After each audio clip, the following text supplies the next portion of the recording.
The Google Teacher Tribe podcast is a proud member of the Education Podcast Network. The Education Podcast Network. Podcasts for educators, podcasts by educators. For more great education podcasts, go to edupodcastnetwork.com. Inside episode 3, we are going to discuss the new Google Sites. So this has become a very interesting conversation, and we are excited to share our thoughts with you. We also have, of course, our Google News and Updates. What is the latest going on with Google? And then we have some audience feedback and a question from one of our listeners that we want to share with you.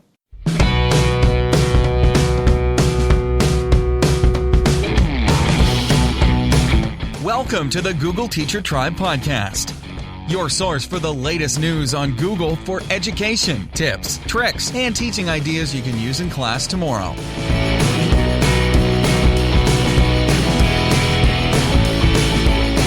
And here are your hosts, Matt Miller from DitchThatTextbook.com and Casey Bell from ShakeUpLearning.com.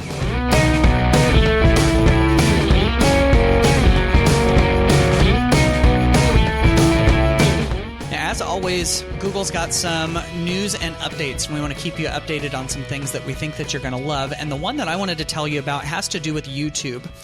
And I don't know about you, but I'm always blown away at the professional YouTubers and how you've sometimes got kids and teens and, you know, people in their 20s and beyond that produce YouTube content, and they have hundreds of thousands of subscribers or more, and they just get all of this traffic. And I mean, people actually make their living on YouTube, which blows me away.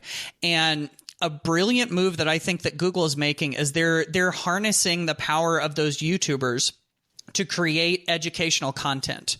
And so you've got a couple of really popular YouTubers. You've got Glozell Green, who has just these crazy YouTube videos, and she's going to start an educational show, I guess you could say, where kids that are watching it have to guess what's in a box based on some information that they're given. And of course, she's going to have a lot of fun with it. So that's an example. Another one that is coming down the pike that YouTube tells us is there's a YouTuber called Stacy Plays, and she does stuff on Minecraft. In fact, she's got a big segment called Dogcraft.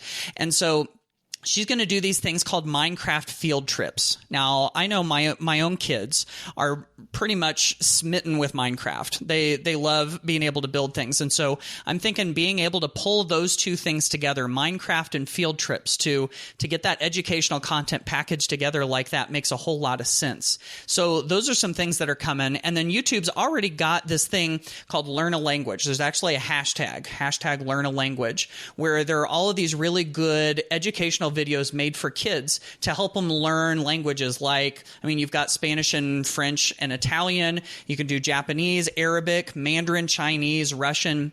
There are all of these videos out there. And of course, we've got links to all of this in the show notes at googleteachertribe.com/3. That is awesome. You know, the mashup of YouTube meets Minecraft kind of blows my mind. Right? Yeah. I think a lot of educators are going to latch on to that because the kids are going to love it, right? That's amazing. And the ability to learn languages through the Learn a Language, there we got a hashtag that we can add to our database as well. So that sounds like a really great resource. So I'm going to move on to some of the updates that have appeared on the Google blog, the keyword blog that we mentioned in an earlier episode, which is blog.google. And so there was a post about some new Chromebooks coming out. And I have to tell you, the title of this blog post, I think, is not necessarily the best, because I think there is way more in here than what the title lends itself to. So the title is A New Generation of Chromebooks Designed for Millions of Students and Educators. But what is contained in this post is much more than just the news about the new Chromebooks, which are awesome, by the way. So 2 new devices were coming out arriving late spring, the Acer Chromebook Spin 11 and the Asus Chromebook C213. These are going to have a stylus capability. So we're going to bring in some even more new elements into the classroom with these types of Chromebooks. They're going to have a world-facing camera as well as that forward-facing camera so that you can turn the laptop around. The USB-C charging capabilities. And what a lot of educators have been waiting on, this is big news, is the ability to use Android apps on Chromebooks. So they announced this last May, and they told us it was coming. We're waiting. In fact, we've had some questions about this, but in this blog post, they say in the coming weeks, again, we don't have an exact date, but Chromebook administrators will be able to create a library of approved Android apps and install them on select managed Chromebooks. So that's the admin panel level, but yes, isn't that awesome? So students are going to be able to access Android apps like Toontastic and Science Journal, and have learning both online and offline. And it gets better. Adobe has also released a suite of Android apps that are optimized now for the Chromebook. So Adobe Creative Cloud apps, including Photoshop Mix, Lightroom Mobile, Illustrator Draw, Photoshop Sketch, Adobe Comp CC, and the Creative Cloud Mobile, will be available for free download, expanding the creative options for students and the capability of stylus and world-facing camera. Matt, I think I have like 12 blog posts just coming at me from this one article. And I'm ready to read them. So, and there's also, again, still more. I'm not done.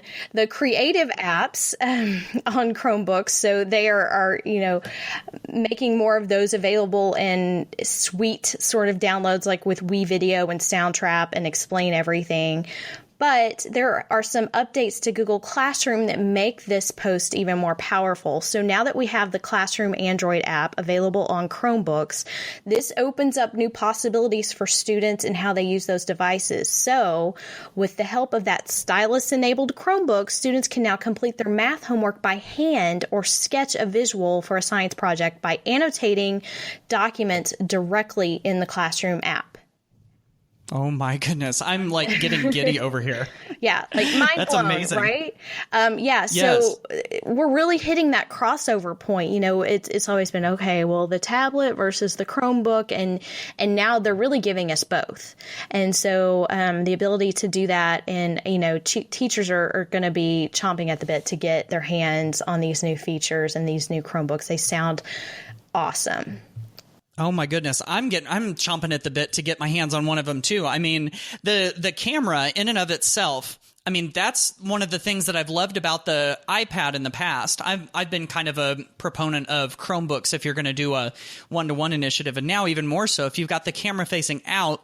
That opens up so many more creative abilities with photography and video and all of that. And of course, the stylus, I love to sketch on my iPad as it is. And people have always asked me, well, what if you wanted to sketch on a Chromebook? And I've always just had to say, there aren't a whole lot of options for that, but it sounds like that's about to change in a big way.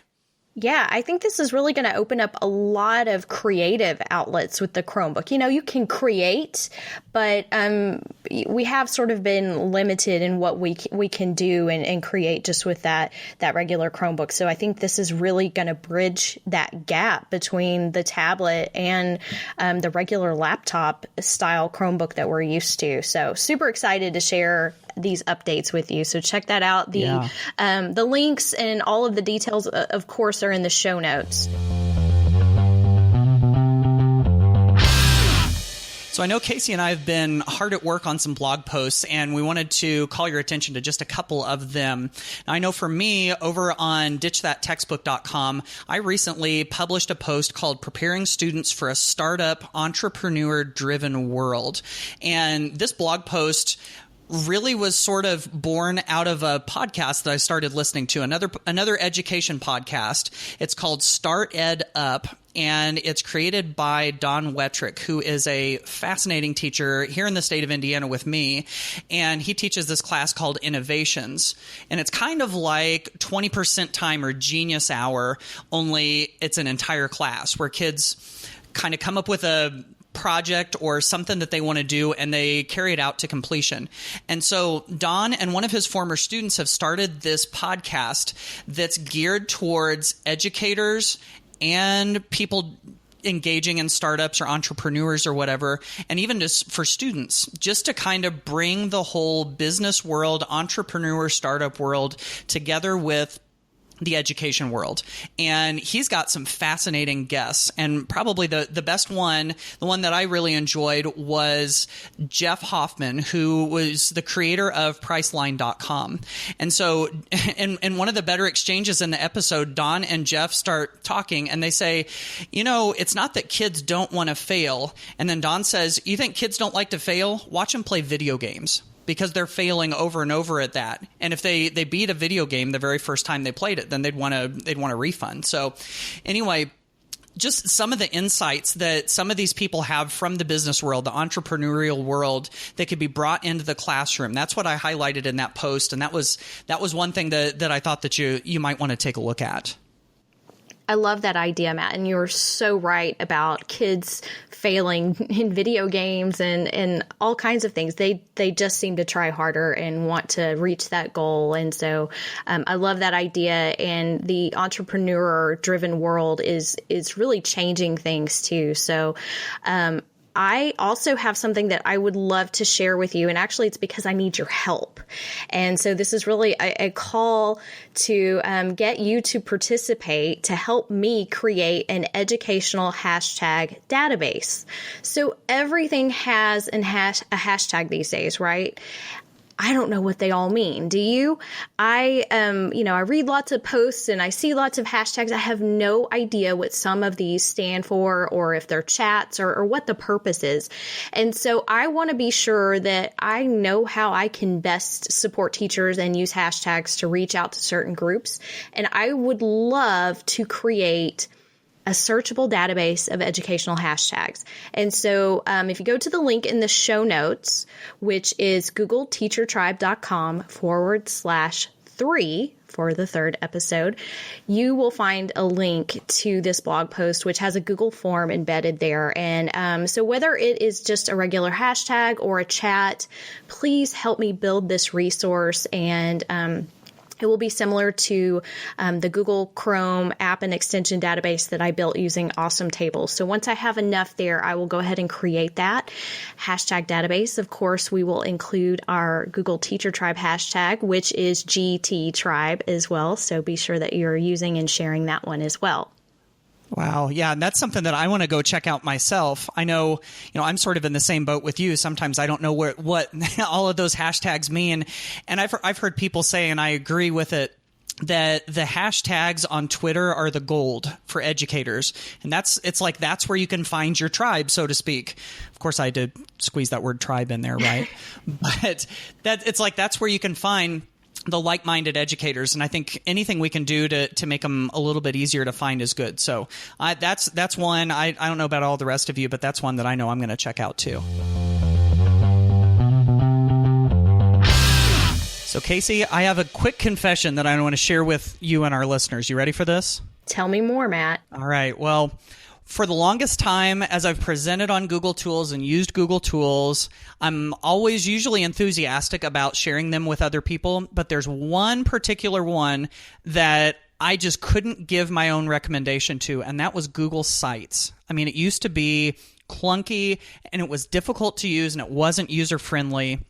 But now, thank goodness, Google Sites has had a makeover. It's been totally redone, and it's looking much better than ever, wouldn't you say?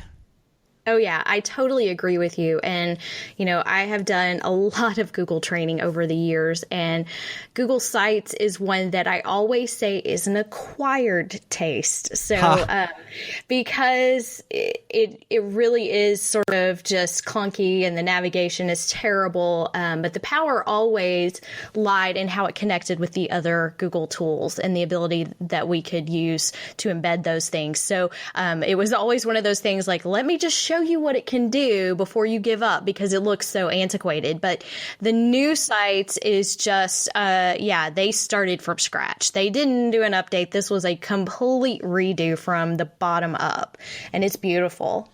Before Google Sites got this overhaul, I used to use Weebly a lot for website creation. And the thing that I loved about it was that you can drag and drop things all over the screen. It gave you so much design customization. And now, thank goodness, the new Google Sites has that. First year of Shake Up Learning was on Weebly. Well, there you go. All right. Well, now people don't necessarily have to go to Weebly, because you get that same drag and drop interface with the new Google Sites. All you have to do is go over to the right side of the screen and click on what it is that you want to add. It shows up on the screen, and then you can just click and drag and just move it wherever you want. And for me, that's one of the huge, big improvements right there.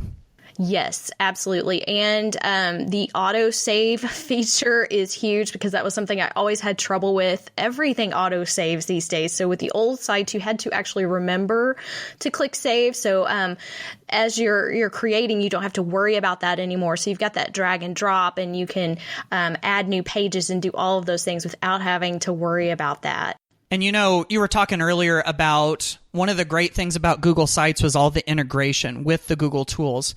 And it's so easy with the new Google Sites. So if our listeners haven't tried it yet, along the right-hand side of the screen is basically where all the good stuff is. That's where all of the things are that you can add to your site.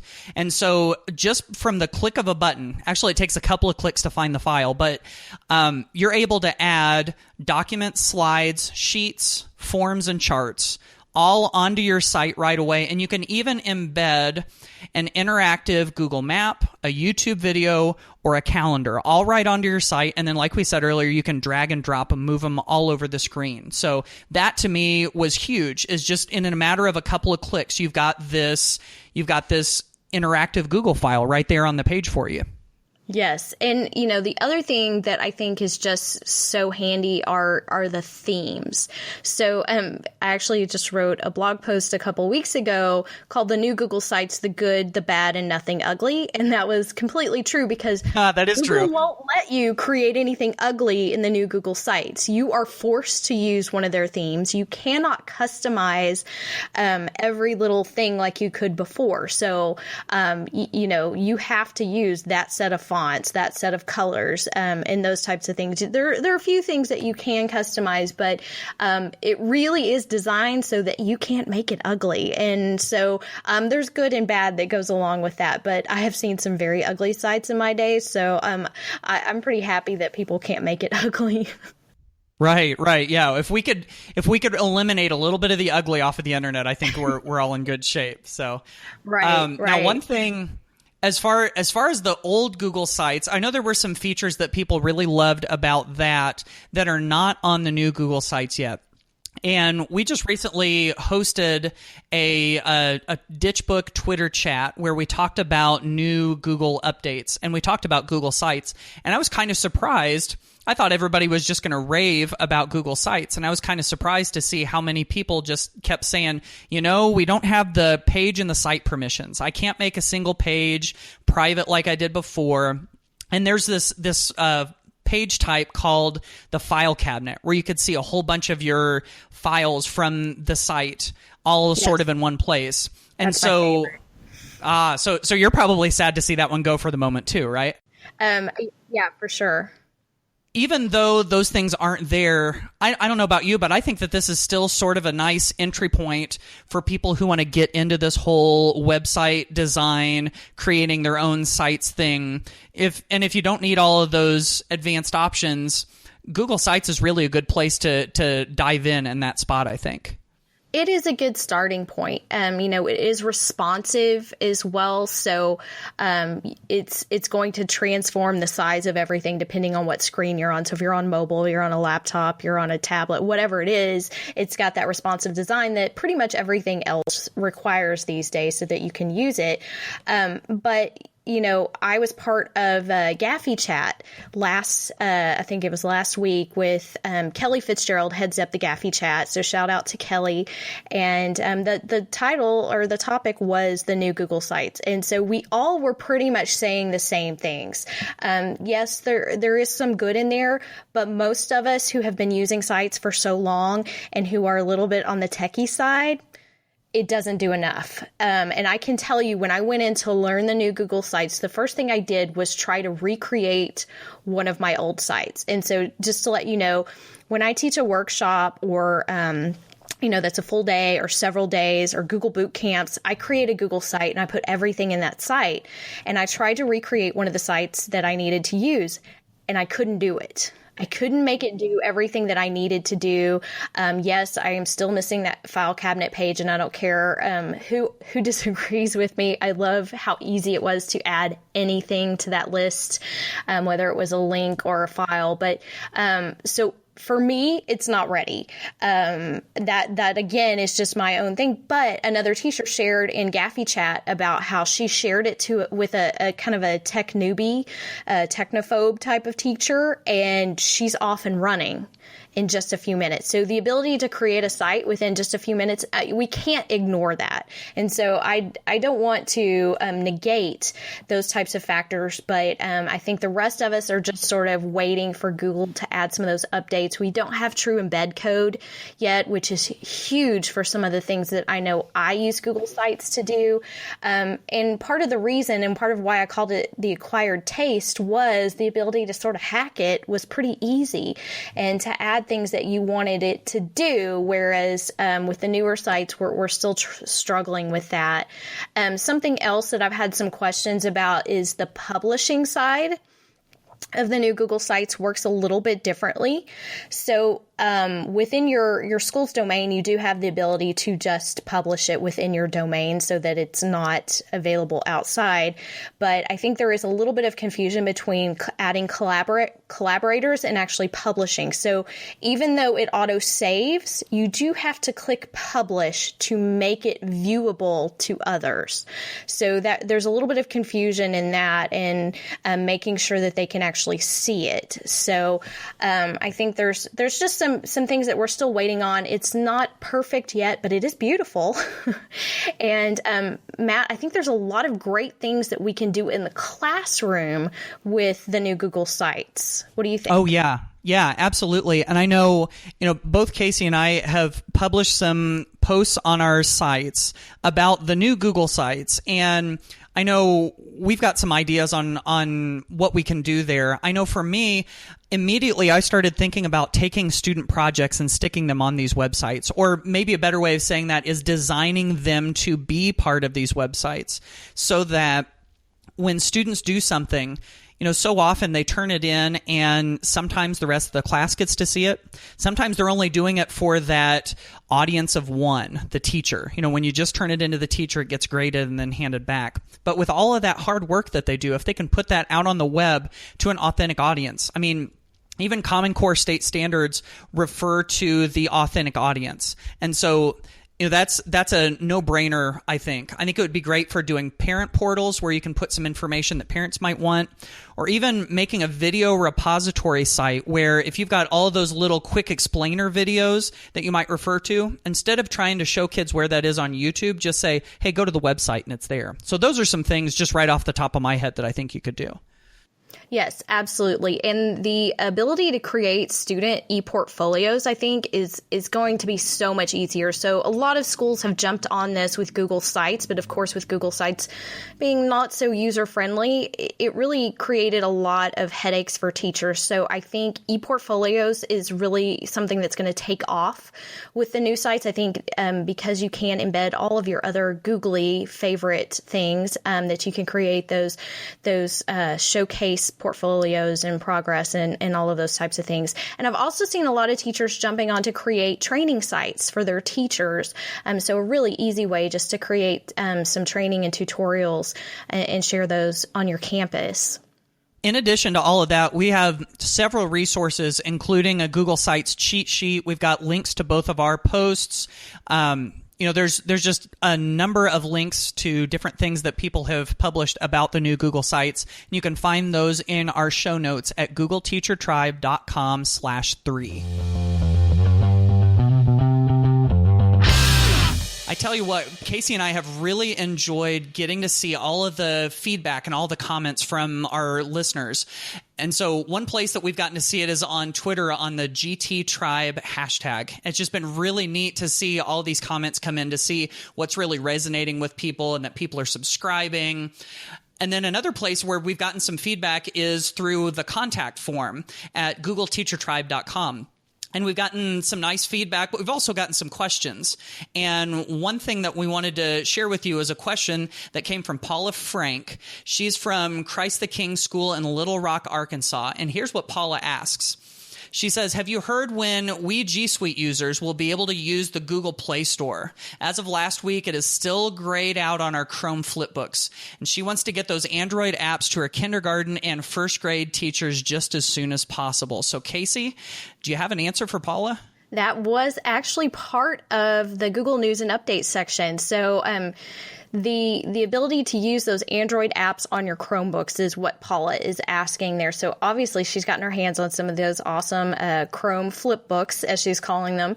And of course, that really lends itself great for those younger users, the kindergarten and first grade. And so, Paula, the answer we have is in coming weeks. So we don't have an exact date yet, but I have included a link in the show notes to where that answer can be found from Google. So I'm sure we will find out an exact date soon. But like I said earlier, this will be something that you'll be able to control in the admin panel and allow a set of applications from the Google Play Store to be installed on those Chromebooks. So coming soon is as much as we know at this point.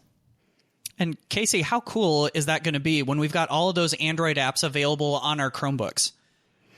Oh, yeah. I see some iPads going away very quickly. Right. Yeah. And I think you made a really good point earlier where it was always, do we do the touchscreen iPad or we do the Chromebook? And now I think we're kind of coming into this brave new world where we're going to have a sort of a hybrid of both of them. Yeah, I think this is just this is really going to change things. This is a big shift in how we begin to use these Chromebooks, and I think this is going to be an awesome solution for every grade level now as well. And we've also, another thing that we've really enjoyed seeing so far is in iTunes and in Google Play, we're starting to see some reviews coming in. And if you haven't had a chance to review the podcast, we would love for you to head over to wherever it is that you listen, on iTunes or in Google Play or wherever, and leave us a rating and review, just so we're able to get the podcast visible to other people. And Casey, do you want to tell us about one of our reviewers that has chimed in on iTunes? Yes, and thank you to those of you who have left reviews, be it in iTunes or on social media, but we greatly appreciate your feedback. So a big shout out to my girl, Heather Kilgore in Commerce ISD in Commerce, Texas. She left our very first review in iTunes. Woo! And she calls it a must subscribe. Casey and Matt sought to build a Google themed podcast that was not only informational, but upbeat, professional, and fun. They hit the nail on the head with the Google Teacher Tribe. I laughed with and learned from these two ed tech leaders as they do what they do best, share their immense knowledge. Thank you so much, Heather. We greatly appreciate all of your support, and we appreciate all of you for taking the time to give us your feedback as well. Oh my goodness, I love that. All of the feels. Isn't that what the kids say these days? All the feels. Yes, I definitely got the feels from that. And so those reviews have been so much fun to see. But we've also gotten to hear from some of you too, and this is something that we're hoping that you'll be able to do also. We have the ability to leave us a voice comment on our site. So if you go to googleteachertribe.com, there's a spot for you to leave us a voice comment. And get this, we have international voice comments, not just coming from the United States here where we are, but we've got one to play for you from Italy. So take a listen. Hello. Actually, I don't have any suggestion and any feedback. I only wanted to try this feedback system with voice. By the way, I like the thing that there will be a podcast. I am Italian, sorry for my English, and I think I will. I'm a teacher as well, and I will enjoy listening your podcast. Bye bye. I absolutely love that. I think the voicemail feedback is my favorite part. And I have to admit, I'm a little excited about the Italian accent. So I might be blushing right now. You never know. But thank you, Renato. And I hope I'm pronouncing that correctly.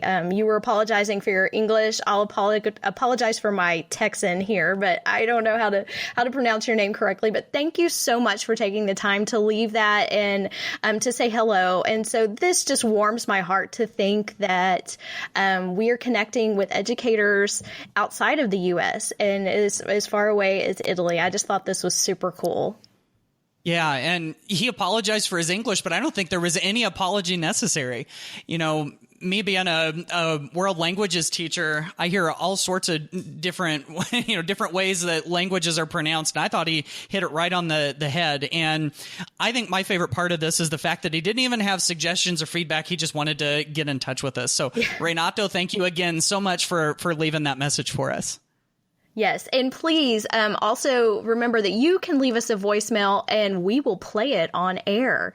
So you can go to googleteachertribe.com/feedback and leave us a voicemail there.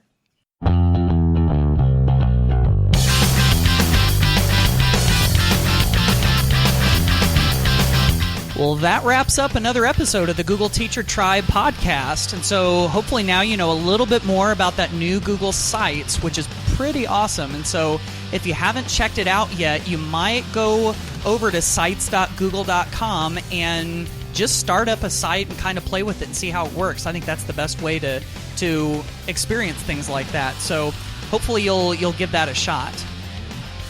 Yes, and as always, we want to remind you about our VIP list. So if you have not become a VIP member of the Google Teacher Tribe, please go to our website, googleteachertribe.com, and subscribe to our mailing list, and we will send you a super cool VIP member badge.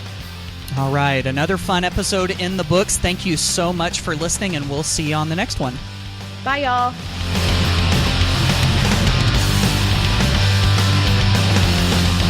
Thanks for listening to the Google Teacher Tribe podcast. Keep up with every new episode by subscribing on iTunes, Google Play, or Stitcher, and by visiting googleteachertribe.com. Get in on the conversation on Twitter by using the hashtag GTTribe. Until next time, keep harnessing the G Suite power, and may the Googles be with you.